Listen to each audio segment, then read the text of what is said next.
L'essai est prévu à 11 h. C'est quand j'ai les trois dans ma salle. Mon directeur, le fils et le père. Et le Saint-Esprit. Amen. Toujours c'est Bonjour mon frère. Commencez par la première. On a pour tout le monde, il y en a oui.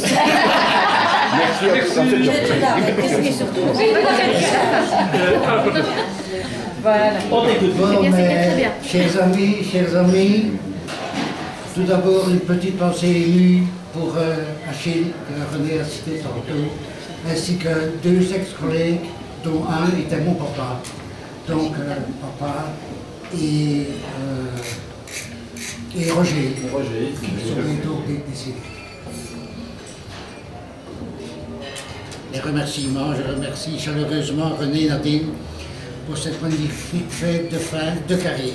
C'est 29 ans, mais on dira 30, cela sonne mieux aux oreilles. Je débute par René, que je considère plus comme un ami qu'un patron. René, j'ai pu apprécier tes grandes qualités humaines tout au long de ces longues années passées en ta compagnie. Nadine, je t'oublie pas, mais ça sera sur la fin. Le meilleur, c'est sur la fin. Je suis en dernier aussi, moi. Merci également à leurs enfants, Marc et Jean-Paul, leurs familles, leurs enfants, etc. Ainsi qu'à tous les amis ici présents, pour leur amicale présence à ma fête. Merci particulièrement à mes collègues de travail pour la patience dont ils ont fait preuve à mon égard. Cela mérite d'être souligné. Merci également pour les très beaux cadeaux que vous m'avez offerts. Michel m'avait déjà offert à l'avance, un an à l'avance, un très beau tableau de Pilou d'après une photo prise par Laurent. Voir Marie-Paul pour tout renseignement complémentaire concernant Pilou. C'est une mésange à une Je retiendrai également les liens d'amitié qui se sont créés au fil des années avec chacun d'entre vous, qu'ils soient anciens ou nouveaux dans mon entourage, depuis Nadine et René jusqu'à Robert et Catherine. Je n'ose citer d'autres personnes de peur d'en oublier. Un dernier merci à Marie-Paul pour les milliers de lessives et repassages, de chemises blanches et de costumes effectués. Voilà maintenant quelques anecdotes. Bon. J'ai connu l'usage de 4 corbillards dont les débuts étaient mémorables. Usage de bombes, de marteaux, etc. pour faire débarrer le moteur. Ce dernier a une fois tourné pendant toute la messe, tellement nous avions peur de ne plus savoir repartir. Je me souviens aussi d'une panne devant l'église de Braine. Plus de démarreur à la sortie de l'église. Nous avons couru chercher le second corbillard et effectué le transfert de notre cargaison devant une nombreuse assistance. Léon, je n'aurais jamais voulu être ton manœuvre du temps où tu travaillais dans le bâtiment. Tu travaillais tellement rapidement que nous devions parfois te freiner.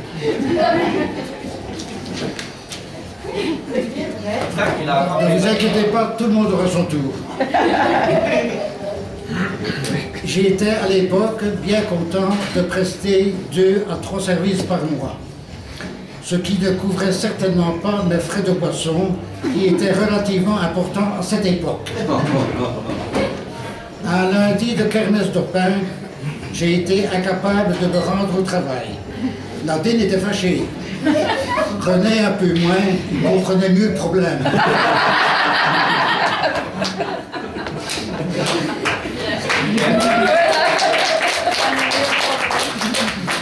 Mais j'étais là. Depuis lors, je n'ai plus jamais accepté de service à lundi ou mardi de kermesse d'Opin. Cela a duré quelques années. Ensuite, J'ai toujours eu la meilleure place en tant que conducteur. Chaud l'hiver, frais l'été. À ce sujet, Marc, j'y arrive déjà, tu vois. Pourrais-tu recharger la cartouche de gaz pour mon successeur? Merci pour lui. Nous adorions particulièrement nos escapades dans les Ardennes. Il était courant, après le service, de prendre quelques bons verres de bière, toujours des spécialités. Il arrivait même que René nous offre le restaurant. Cela nous prenait certainement une journée entière et nos visages étaient bien colorés à notre retour. Et ce n'était pas dû au froid. Lors de l'achat du dernier corbillard, René m'a interdit de rentrer le véhicule au Funès. Cela n'est pas tombé dans l'oreille d'un sourd. Cette interdiction m'a tellement toujours arrangé que depuis lors, tout le monde rentre le corbillard au garage, sauf moi. Très bien. Ah ben, l'année prochaine, tu peux le rentrer. Je te laisse Dernière fois. Autre chose. Je me souviendrai toujours des discussions incessantes entre Nadine et René au sujet de tout et de rien. Cela restait très gentil, mais rien ne pouvait les empêcher de se chamailler. Cela faisait partie entière de leur manière de vivre et très souvent détendait l'atmosphère. Venez, notre vie.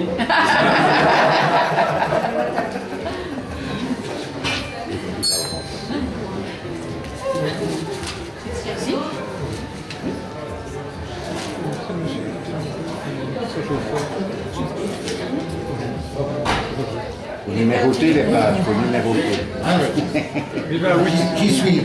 Nadine a son PC. Quel programme! Rien que de l'avoir procédé, j'en ai des sueurs froides dans l'optique de mon futur apprentissage. Au sujet de Marc. Ah. Sa principale hantise était de retrouver ses vêtements personnels. Ceux-ci étaient souvent convoités par d'autres. Ils ont mis au bout. Marc avait un sens de l'humour particulier. Je lui ai suggéré un jour que l'idéal pour moi serait d'être en congé l'été et de travailler l'hiver. Il m'a répondu que je pourrais toujours vendre des sapins à la Noël. Phrase que j'ai déjà mon tour rapportée à d'autres personnes. C'est ancré là. Jean-Paul. Jean-Paul, te souviens-tu le temps où tu venais nous aider le samedi? Certainement.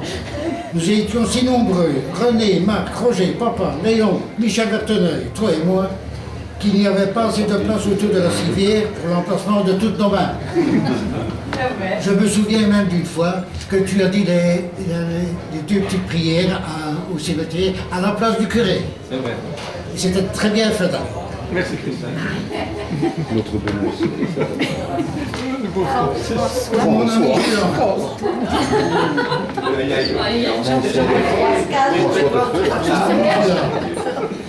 Michel Verteneuil et moi avions refusé de travailler pour toi à tes débuts. Nous ne te connaissions pas. Par la suite, nous avons été heureux de te dépanner occasionnellement. Nadine. Nous avons formé une superbe équipe lors des problèmes de santé de René. Nous allions ensemble au coin bien connu de tous les gens du métier, après notre service au crématorium d'Ugle. C'était super sympa. C'est à cette époque que j'ai pu apprécier le côté fort du caractère de ma patronne. Merci beaucoup.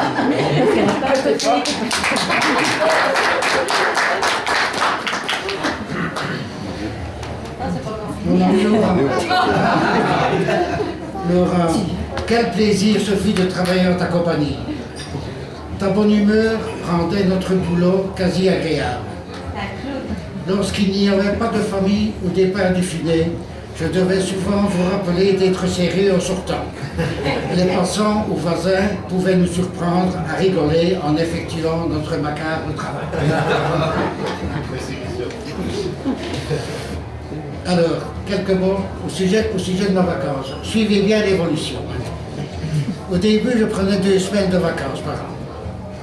Par la suite, bon, une semaine en Pâques, 2 semaines en juillet, et progressivement une semaine en septembre. Et il y a 4 ans est venu l'achat d'un camping-car. La première année, on a pris plusieurs week-ends au printemps. Par beau temps, je téléphonais chaque fois à Nadine ou René pour savoir si je pouvais prolonger. Par la suite, ça a été 2 semaines et demie en été. La deuxième année, les week-ends habituels, et ça s'est étendu à 2 fois 3 semaines en été. En troisième année, 2 fois 3 semaines en été. En quatrième année, toujours les week-ends, plus 2 fois 4 semaines en été.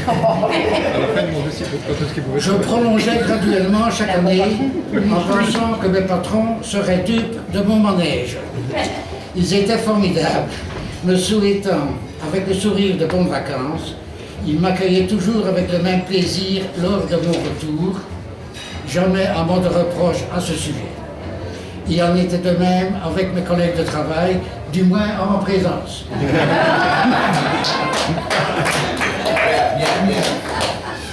Voilà, ben, j'ai terminé. J'avais encore bien d'autres faits à vous raconter, mais je pense avoir déjà été assez long dans mon discours.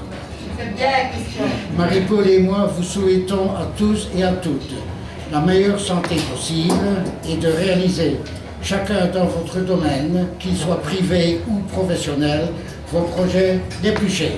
Merci encore pour tout.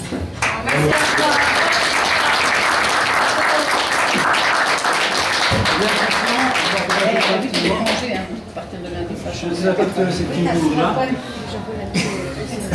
Tu as plus de mots que je ne croyais. Tu vois la différence quand j'avais suivi qu'un service privé?